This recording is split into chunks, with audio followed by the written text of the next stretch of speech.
Sa Maynila o bahang-baha, lagpas bubong. Wala nang kisame yung mga bahay sa Maynila, putang ina, binaha pa yung bubong. Visit kayo. Chua, tsaka Abante, mga walang hiya kayo. Ang kakapal na mga mukha ninyo. Ito, bantayan ninyo to. Mga distrito ninyo, putya, puro kayo Inday Sara, ilang milyon lang hinahabol kay Inday Sara. Ang dami nyo ninakaw sa Maynila.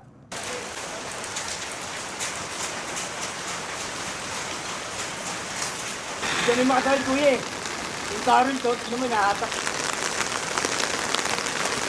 Ano, sipin nyo, ganyan, putya kina, bulok na yung kotse mo, binaha pa.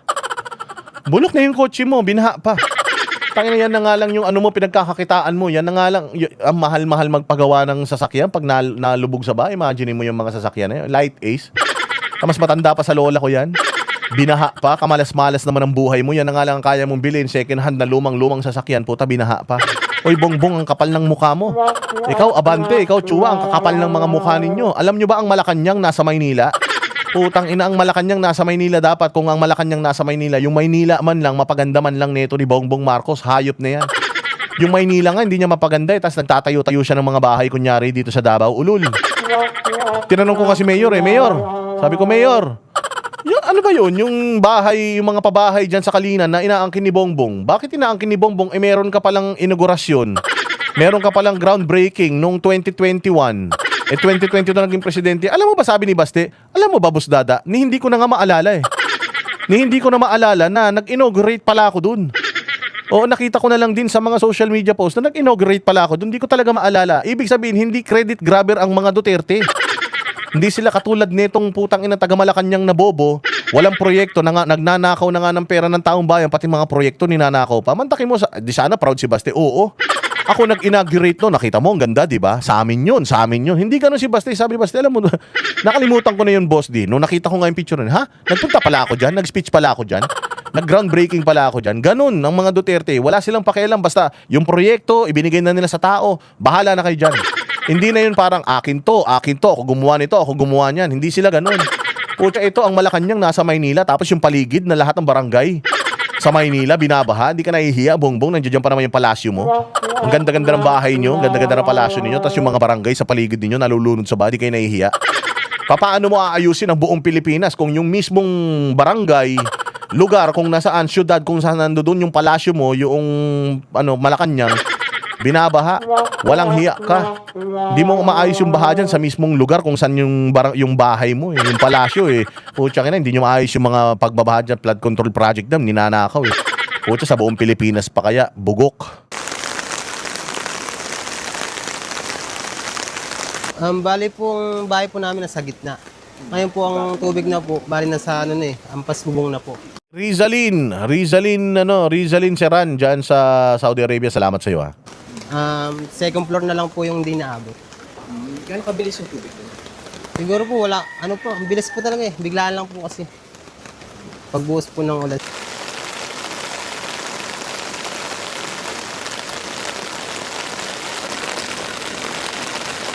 Ipin nyo yan, grabing baha na yan. O, ikaw ba naman estudyante, hindi ka may stress yan? Gusto mo talaga mamaril ng kaklase kapag ganito inaabot mo araw-araw. O, tabaha na, pangit na nga ng bahay namin. No ba yan? Ang dami na nga daga sa bahay namin. Wala na nga kisame, ang init-init na nga, baha pa. O, putak na, pag pumasok ko ng eskwela, babariling ko yung mga kaklase ko magaganda bahay. Di ba? Ganun ang iisipin mo eh. Yan yung hindi na-address ng gobyerno natin. Akala nila, enough na yung magbigay ka ng ayuda, magbigay ka staff toy kapag ka may baha. Di ba si Bongbong, hindi nabigas sa pinamimigay ngayon, si Pikachu na. Tarantado talaga eh. Anong gagawin mo kay Pikachu? Pakukuluan mo yung kakainin ng pamilya mo? Kaya nang pinamimigay ngayon, Pikachu, gago. Kaya nababakla yung mga Pilipino, kahit lalaking bata, binibigyan ng Pikachu eh. Abnormal talaga eh. O, ganyan ang hirap ng mga Pilipino. Utsang inang yan. Kaya stress yung mga bata, kaya yung mga bata gumaganti na sa mga kaklase. O, syempre asa rin, binaha kayo, ha, nge. Buti nga sa inyo, 4-piece kayo ng 4-piece, anak kayo ng anak, ganun yung mga kaklase. Siyempre po, tsaka ganun ha. Habakan kita. Ganyan ang ginagawa ng mga bata ngayon. Yan yung hindi na-address ng gobyerno.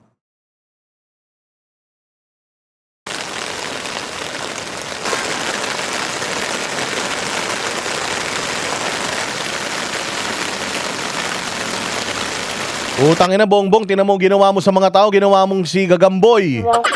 Nakita niyo yung mga tao, saan sila lumalabas? Putsang ina, pag nalaglag sa ilog yan, mga ngamatay lahat yan. Ito sinasabi ko mga congressman, putsang ina nyo, habol kayo ng habol kay Inday Sara. Itong mga constituents ninyo sa mga barangay, probinsya ninyo, mga syudad ninyo, distrito ninyo, putsa, kita nyo, hirap nila Bibili lang ng yosi yan. Bibili lang ng yosi yung 4 na ulol na yan, mag-iinuman lang yan. Kita mo, pinahirapan mo pa yung mga mahihirap. Mahirap na pinahirapan nyo pa. Putsang ina, pinaglakad nyo sa, pinaglakad nyo sa mga puno. Ano yung mga gagamba yan? Gago talaga, Kita mo, hirap ng mga yan, Pasikat din tong 4 na to, Putang ina nyo, ayaw nyo pa mabasa. Gago, mabasa rin kayo. Putsa, puro kayo bisyo. Doon na banda, pababa na kasi yon. Mas malalim hanggang dito na kanina ng mga tao. Hanggang doon na yun sa dulo, sa may tulay. Iisa na yung ilog, tsaka kalsada, Ang galing talaga,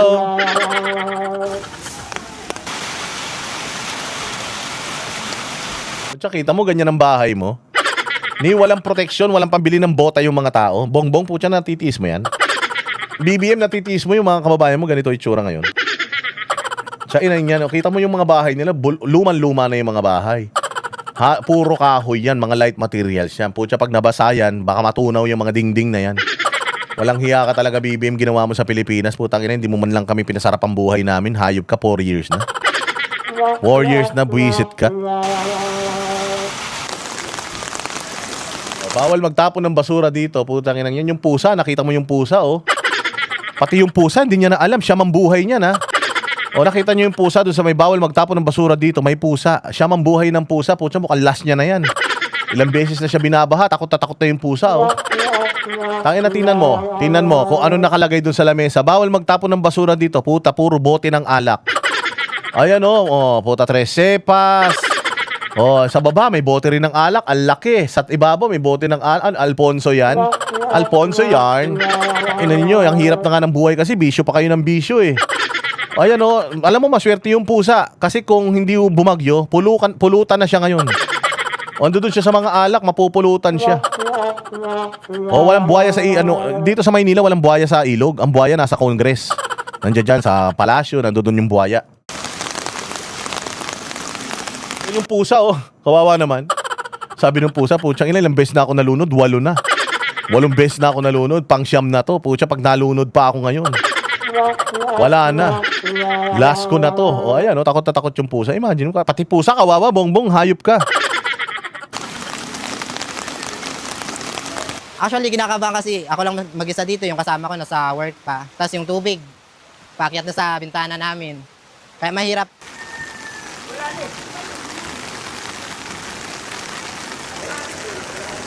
Tsaka kawawa, lintik naman to. Tangina, nakakatakot naman to sa sakyan na to. Tingnan nyo yung sasakyan, mga bossing. Puta, may manika sa loob, kala mo tao. Gago talaga, tangina, mga Pilipino talaga, mga baliw. Mga baliw talaga Pilipino. Tingnan nyo yung kotse, may tao sa loob. Akala ko tao, pagtingin ko manika. Puta, naka-headband pa, gago talaga, tangina yan. Sabi ko nga sa'yo, itong mga Pilipino talagang hirap din talagang pasayahin. Puro loko-loko kasi para hindi manakaw yung yung kotse.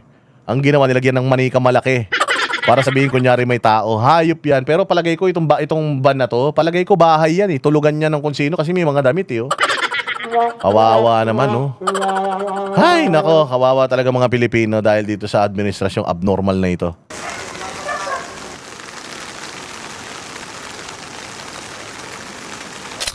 Diba? Yan, yung mga nangyayari ngayon. Saan yan? Sa Maynila yan. Kung saan nandoon ang bahay ng mga tarantadong presidente at saka ang kung ang distrito ng mga buwisit. Yung mga buwisit sa Pilipinas, mga congressman na nandiyan dyan sa impeachment ni Inday Sara. Kami ang boses ng masa, hindi natatakot. Katotohanan lang, di kami nalulunod. Walang bahid ng sismis, lahat ay totoo. Kahit sino ka pa, pag mali ka babanatan ka. Walang pinipili wala kaming kinikilingan. Basta para sa bayan, kami lalaban.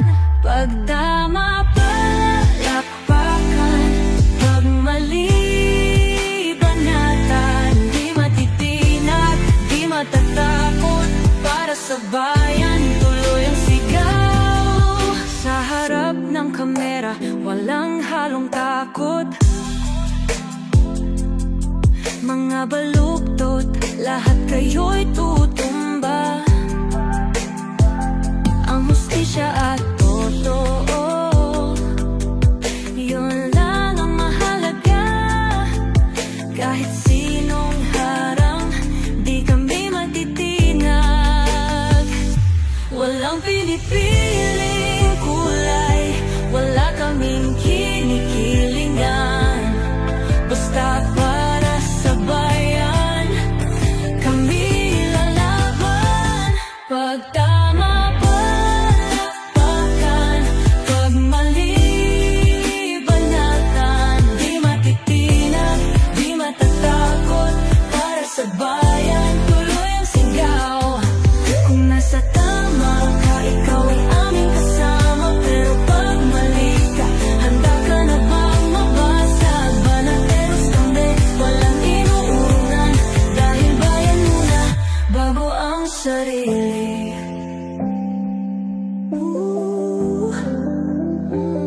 Bago ang sarili.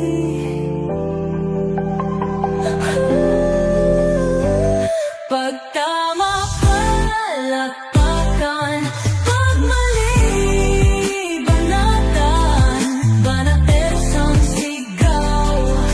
Katotohanan ang laban.